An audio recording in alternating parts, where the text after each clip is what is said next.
Salom.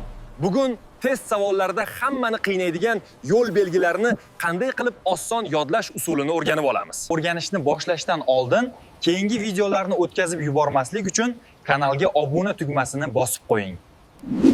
Demak, boshlaymiz. Yo'l belgilarini asosiy 3 ta toifaga ajratish mumkin. Aylana, to'rtburchak va uchburchak shakllarga. To'g'ri o'yladingiz. Boshqa shakldagi istisno holatlar mavjud, ularni keyingi videolarda ko'rib chiqamiz.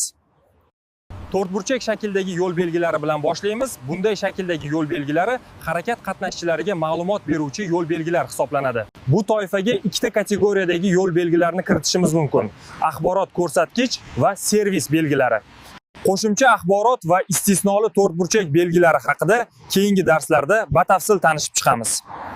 Aylana shakldagi yo'l belgilariga esa harakat qatnashchilariga bajarish majburiy ko'rsatmalar beradi. Ko'rsatmalar ikki asosiy ko'rinishda bo'ladi va ular qizil va ko'k belgiga qarab farq qiladi. Ko'k rangdagi yumaloq belgilarni bajarish majburiy bo'lsa, qizil rangdagi yumaloq belgilardagi ko'rsatmalarni bajarish aksincha taqiqlanadi. uchburchak shakldagi yo'l belgilarining barchasi harakat qatnashchilari uchun ogohlantiruvchi belgilar hisoblanadi. Biroq ba'zi istisno holatlar mavjud, ularni keyingi videolarda batafsil ko'rib chiqamiz. Aytgancha, bizning mobil ilovamizda bundan ham osonroq, qulay tezkorlik bilan test imtihoniga tayyorlanishingiz mumkin. Bizdan uzoqlashmang, like va kommentlar bilan bizni qo'llab-quvvatlashda davom eting. Ilovamiz tez kunlarda ishga tushadi. E'tiboringiz uchun rahmat.